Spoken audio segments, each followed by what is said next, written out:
Blue Marble Geographics works closely with all of these individuals and all of these different verticals. We're based in Hallowell, Maine, and we've been in the industry for over 20 years. We are a customer-driven software company.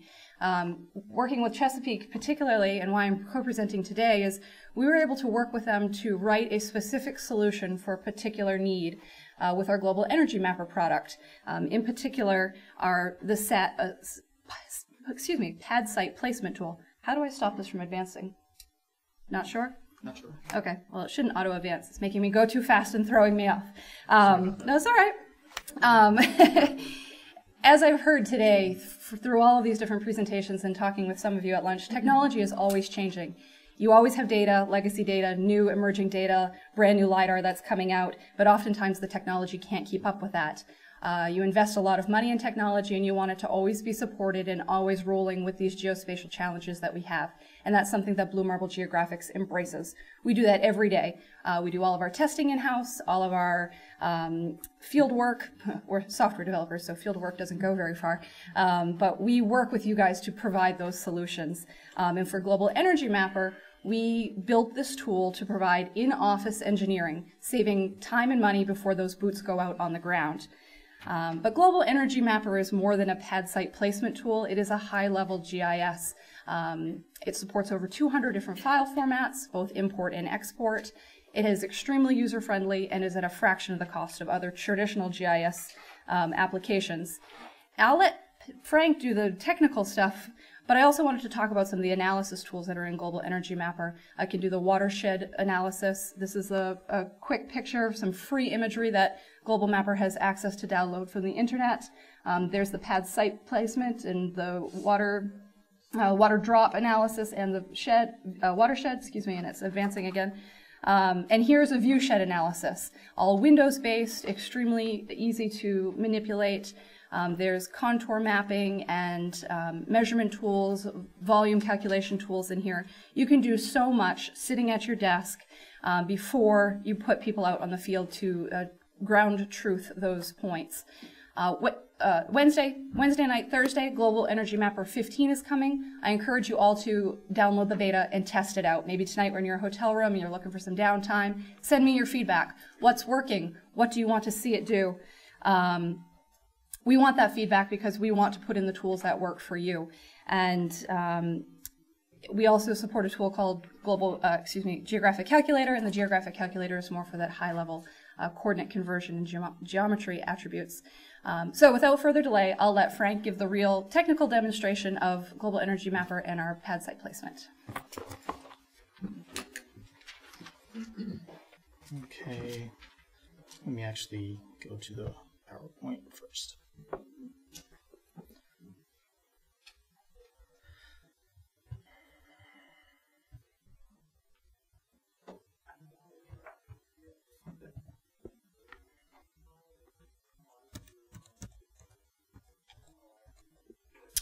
Okay, at Chesapeake Engineering, we had a need to develop a tool that will let us find the limit of disturbance around a pad site, not just the perimeter of the pad site.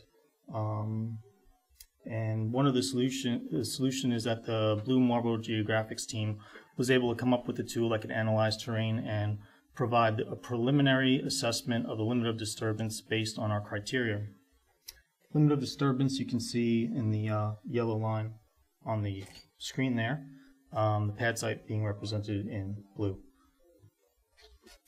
So the tool can be used to answer the following questions.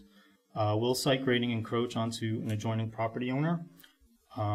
What site location will have a minimal environmental impact due to site grading? And will the grading encroach on other known natural constraints? And it should be noted that typically all environmental constraints will not be available for the preliminary analysis. Those constraints often won't materialize until a full engineering design is completed. So here are a few samples of pad sites and excavations in Marcellus North. You can see that the excavation area comes out way beyond the pad site perimeter and can easily cross a property line or cross into a stream or a wetland. And it would be, it's important for us to make that assessment while we're out in the field before we actually have a site fully engineered, just to find out that it's going to grade into someone else's property.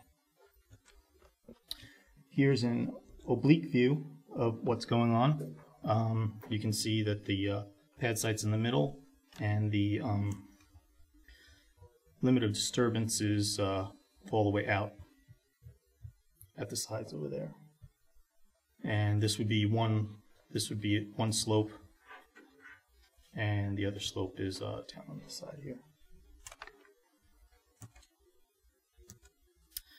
Have a cross-section view to show you guys what's really going on here. You can see the pad site is projected downward. In green, you'll see the existing ground. The gray will be the pad site itself, which would be basically horizontal with a zero slope. You could put pitch on that if you wanted to, but for now we'll just say that it has a zero slope. And the proposed grading is represented on either side of the pad site. And what you want to do is you want to impose this horizontal plane onto your slope, and then at the edge of the pad site you want to get that back to your existing grade, which is the green line running from right to left.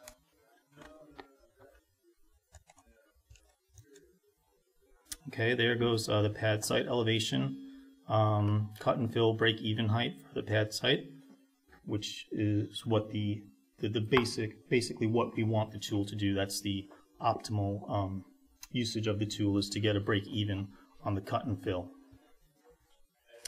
You can see your cut slope is over here, and your fill slope is tapering off towards the bottom, and slope again is rise over run. Could be represented as 1 foot over 3 or 33% slope.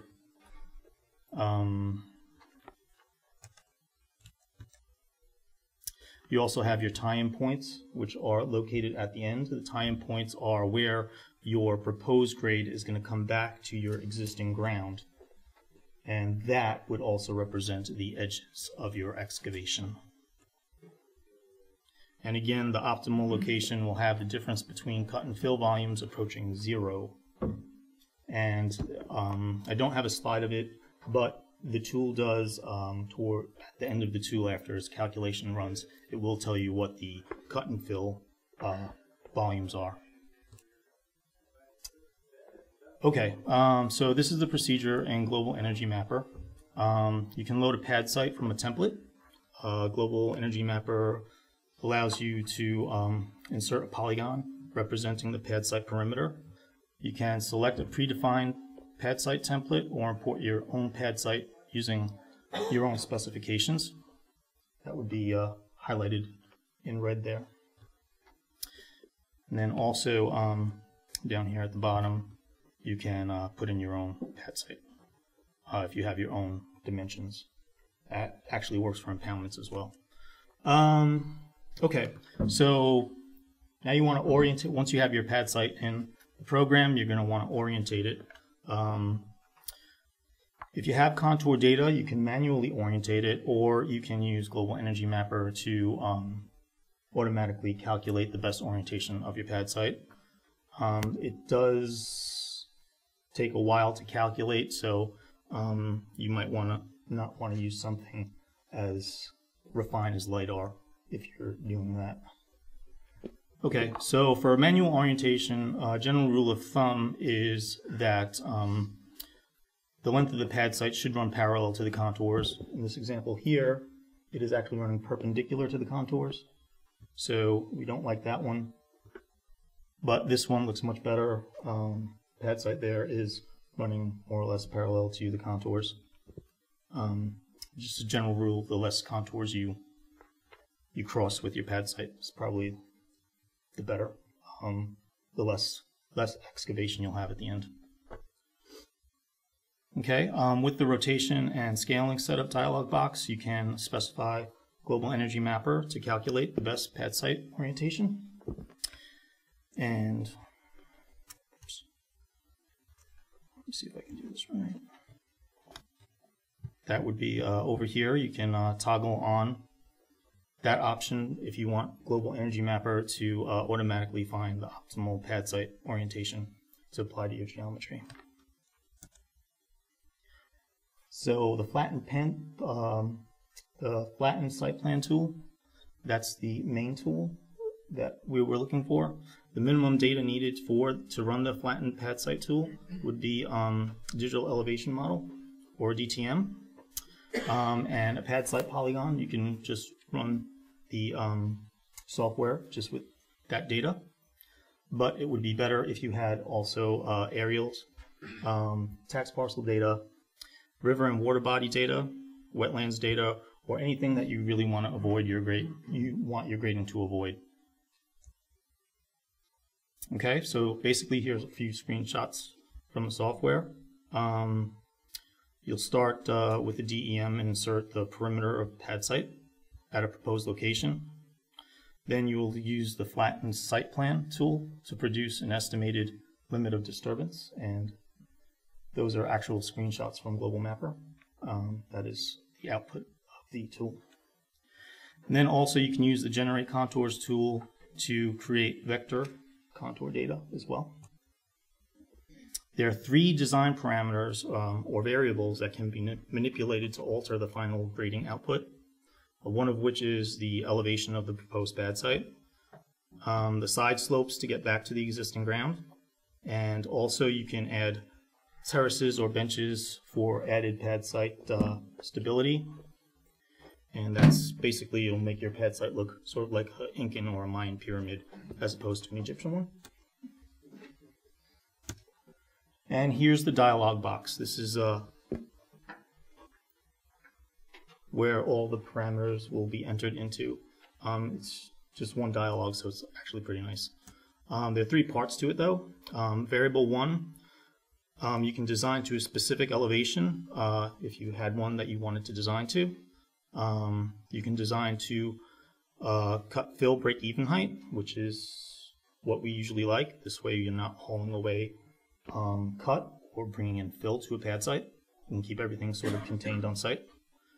And third one is you can design to polygon vertex elevations if you're bringing in a pad site from a CAD program that has heights to each vertex. You can actually impose the DEM underneath onto those heights and to get your pad site elevations there. Variable 2 is the slopes, the side slopes for your cut and fill slopes. That would be, again, rise over run in decimal format. And the third variable is you can tell the software the specific width and vertical frequency of your step slope if you're going to put one in. At Chesapeake, we put in a 10-foot wide horizontal plateau every 25 feet of vertical displacement. Okay, so variable 1, the first option, you can use this option if you have a target elevation that you want to grade to. As an example, if you're designing a road and the best legal grade can only get you to a certain elevation, you might want to use that elevation for your pad site, unless you want to put a road someplace else in a different direction. Unless the elevation you enter matches the break-even elevation, you'll have either extra cut, or extra fill left over. And at this one over here, you can see all the grading is on the cut side of the mountain. And at the design elevation of 900 for where this pad site is, the grading is going to cross the property line. And that would be the profile view. Okay, the second option, which again is the preferred method, you use this option if you want to balance your cut and fill volumes. Global Mapper will calculate the best design elevation for the pad site based on cut and fill volumes over the entire grading area. That's very important. I think we once had a tool in Global Mapper where it calculated the cut and fill for just the pad site itself, the perimeter, but this actually calculates the cut and fill for the whole grading. The optimal design elevation will have a difference between cut and fill approaching 0 again. And here is what a balanced cut and fill would look like. Again, you have your cut slope on one side, your fill slope on the other, and here we can see that the property line is clear of the grading. And the design elevation for that would be, instead of 900, which was on the last one, it would be 948.2 feet. And that was calculated by Global Energy Mapper. And again, to beat this into everyone, this is this is the method that balances the cut and fill. Okay, the third option, you can use this option if you have specific elevations for each vertex of pad site perimeter, very similar to the first option. If the pad site vertices have a height instead of an elevation, you can add that height of your DTMs and use the resulting elevations in Global Energy Mapper tool by toggling the area heights relative to ground, which is under the red highlight. Again, on this one, we're going to have one side of the pad site, the elevation is going to be at 960, and the other side, which is on the cut slope, we have the vertex of 948. And you can see the contour lines 948 through 960 run through the pad site, and it pitches the pad site runoff toward the cut slope. Don't know if you want to do this, but if you wanted to have like a superposition pad site, you can certainly account for that if you use this method. Okay, variable 2, side slopes. Again, slope is rise over run, and it takes decimal format. And generally, the greater the side slope value, the steeper the graded slope, and the smaller the limit of disturbance. If you notice the grading around the pad site right now, and if you notice the excavation, I'll put up the next one. And excuse me, for the first one, the grading is a 1 foot rise over 2 feet run, or a 0.5 slope. Conversely, the smaller the side slope value, the gentler the graded slope, and the larger the limit of disturbance. Now, as we switch from a 0.5 slope to a 0.33 slope, you can see that the limit of disturbance gets greater, and also the excavation on the profile also gets greater, being the same thing.